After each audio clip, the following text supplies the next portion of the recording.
So, good morning and welcome to Deepwater Baptist Church, not online this morning. This morning we are live in the village hall. Except we are online as well because there's people joining us on Zoom as well. And if you're watching this on our Facebook or YouTube channels, then welcome to you this morning too. Great to have you with us. It's been 6 long months, hasn't it, that we've had to do church online. And a lot has changed in that time. So lots of people have had to work from home. And at the start of the pandemic, Napo, the rector next door, he said to me that he was worried how this might affect people's marriages, with people working at home together and being together for so long. Well, some of our local councils have got some advice for you on this. You might have seen a sign like this out on the street, and it seems to suggest the answer to people who are struggling in their relationships at the moment. It suggests that men and women stay 2 meters apart from one another. So there you go. So that's advice from our local councils, that if you're struggling in your relationship at the moment and you've had enough of each other, then keep 2 meters distance apart. That's some good advice for you there. Of course, there's another change to the way that we've had to live. Now, when you go to a supermarket or anywhere else, we have to wear a face covering when you go to Sainsbury's or Iceland or anywhere else. There's a very good reason for this. It's not actually anything to do with coronavirus, that's what they've told us all, but I don't think it's anything to do with coronavirus. It's actually so as you're not recognised on the CCTV when you fill your trolley full of toilet paper and flour. That's what it's about, really. So, what was all that about? What was all that about?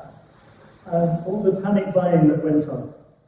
So there you go. And the other thing that's changed is there was this program called Zoom that nobody had ever heard of. And now we've all become masters at using Zoom, haven't we? Well, I say we've become masters at it. We haven't really become masters at it at all, have we? As you can tell this morning from the way I'm using it.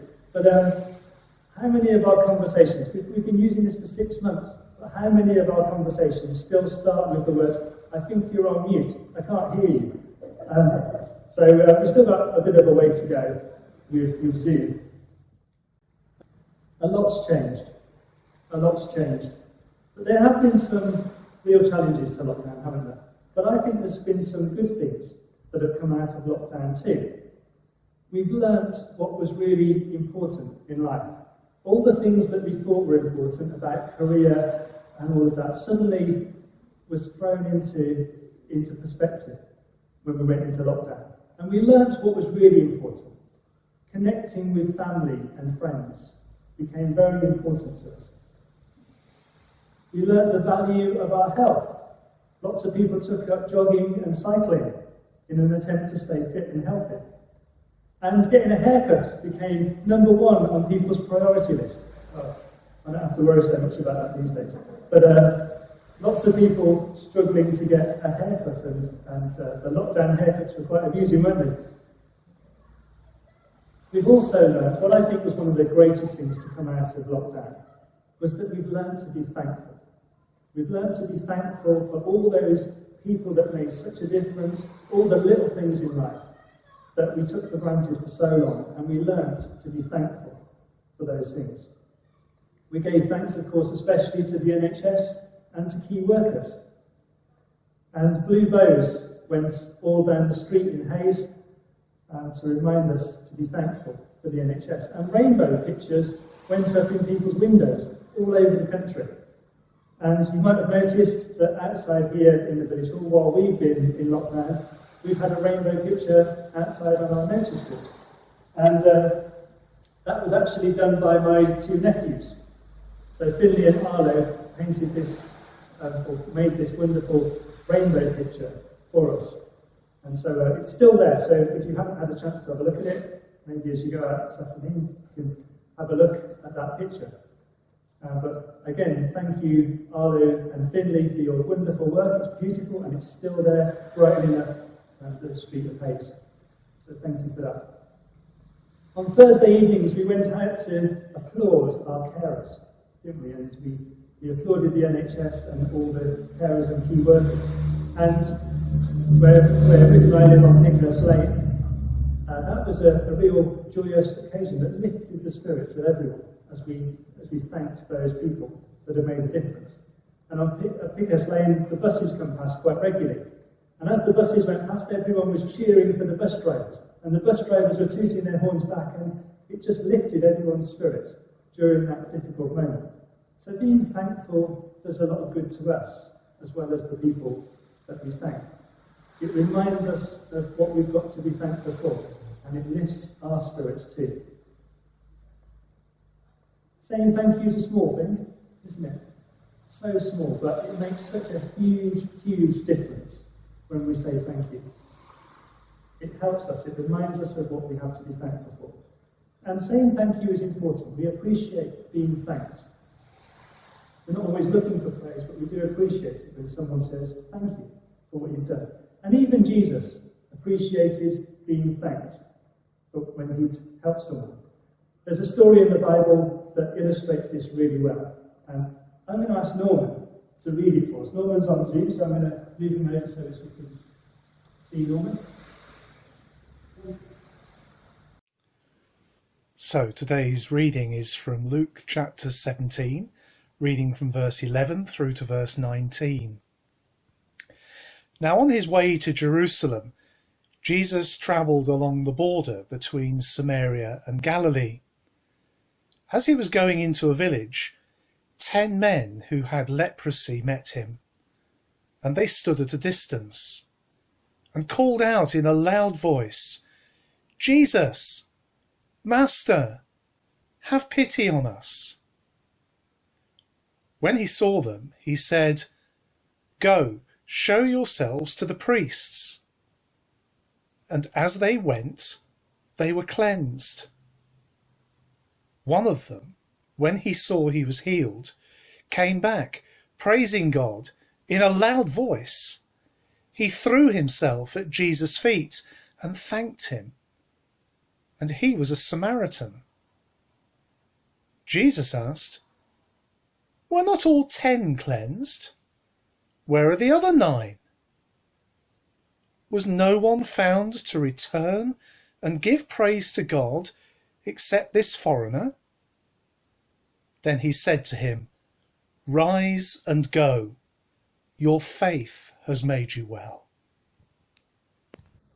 So Jesus was on his way to Jerusalem when he came across a group of men with a terrible disease called leprosy. Now, leprosy is still around today, and it's still a horrible disease today. But at the time when Jesus met these men, people considered leprosy to be highly contagious, just like we consider the coronavirus to be today. And just like the coronavirus, people kept their distance from those with leprosy so as they didn't catch it. We've all got used to social distancing, haven't we? And people certainly practiced social distancing from those that had leprosy. People with leprosy were social outcasts. And it wasn't just a case of self-isolating at home. People with leprosy were not even allowed in the city. They had to stay outside of the city gates. So they were complete social outcasts, unable to earn a living, so they had to beg. But of course, begging was difficult because no one would come near you. So how do you get money when no one will get anywhere near you? So life was very hard for people that had leprosy. And so it says in the passage there that Norman read to us, they stood at a distance and they called to Jesus in a loud voice. So it sounds to me that they were more than 2 meters away from where Jesus was. They called to him in a loud voice. They knew they couldn't come close to Jesus. Now today leprosy can be cured. So it's dealt with in much the same way as cancer is dealt with chemotherapy. So a combination of drugs and chemotherapy can be cured today. There's lots of leprosy hospitals. The leprosy mission is a great mission that helps people with leprosy today. But at the time of Jesus, leprosy was incurable. There was no vaccine for it. And we know a thing or two about that. So for these men, there was no hope. But they called to Jesus, and they called to Jesus, "Jesus, Master, have pity on us." So perhaps they were hoping to get some money from Jesus, or perhaps they wanted Jesus to give them some food. But I think that these men had faith. I think that these men knew that their situation was hopeless, but there was one man who could change things for them, who could change their situation. They believed that Jesus somehow could make this incurable disease go away from them. Now, as I said, there was no cure for leprosy. And in the culture at the time, things were slightly worse than that. Not only was it an incurable disease, but to add insult to injury, people believed that any disease was a curse from God. So these men likely believed that not only were they social outcasts and not allowed in the city, but they probably believed that even God didn't like them. That somehow they'd done something wrong to deserve this. And as a result, people that had an illness like leprosy were considered to be spiritually unclean. And it's explained in Leviticus. So Leviticus chapter 13 says this. It said, "The Lord said to Moses and Aaron, when anyone has a swelling or a rash or a bright spot on his skin that may become an infectious skin disease, he must be brought to Aaron the priest or to one of his sons who is a priest. The priest is to examine the sore on his skin, and if the hair in the sore has turned white, and the sore appears to be more than skin deep, it is an infectious skin disease. When the priest examines him, he shall pronounce him ceremonially unclean. If the spot on his skin is white but does not appear to be more than skin deep, and the hair has not turned white, the priest is to put the infected person in isolation for 7 days. On the 7th day, the priest is to examine him, and if he sees that the sore is unchanged and has not spread in the skin, he is to keep him in isolation for another 7 days. On the 7th day, the priest is to examine him again, and if the sore has faded and has not spread in the skin, the priest shall pronounce him clean. It is only a rash. The man must wash his clothes, and he will be clean." So some complicated rules there. They sound quite familiar with the coronavirus, and the quarantine and all of that kind of stuff. But this was the job of the priest, to declare somebody clean or unclean.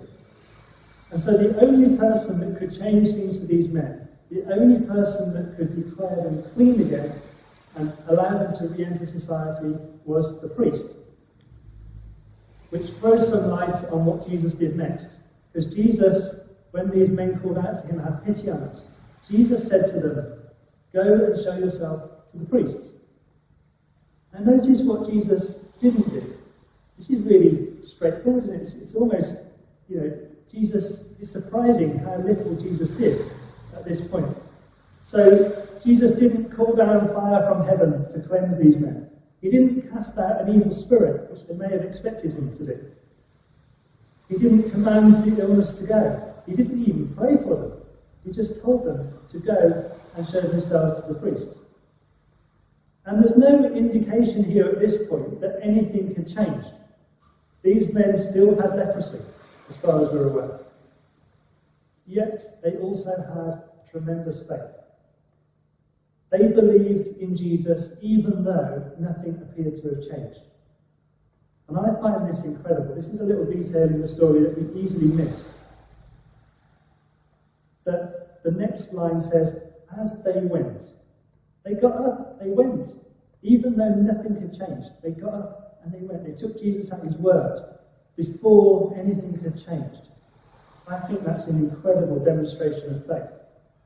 And it says, as they went, they were cleansed. I don't know what happened along the way. I mean, maybe as the men were walking along, they looked at each other and went, "Hang on a minute, my rash has gone. I think I'm cured." But they believed that was going to happen before it happened. They started to go and show themselves to the priest. What a demonstration of faith.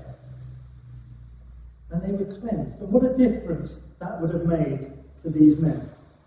No longer would they have to sit on the road outside the city and beg for money. No longer would they be considered unclean in society. They could earn a living again. They could re-enter society. They could live a life to the full. And how grateful would you have been to Jesus if you were one of those men? This has utterly changed your life. And yet we are told that only one came back to thank Jesus. Now he was really enthusiastic. He came back absolutely full of praise. It said he came back praising God in a loud voice, still practicing the distancing probably, but he came back and praised God in a loud voice. He threw himself at Jesus' feet, not practicing distancing anymore, he didn't need to. So he threw himself at Jesus' feet and he thanked him. And it says that he was a Samaritan. He was the outsider, so he was the person that you wouldn't have expected to do this. But Jesus was a little troubled. Jesus said to him, "Were not all 10 cleansed? Where are the other 9? So it's almost an indication, isn't it, that Jesus is slightly hurt that only one person came back to thank him.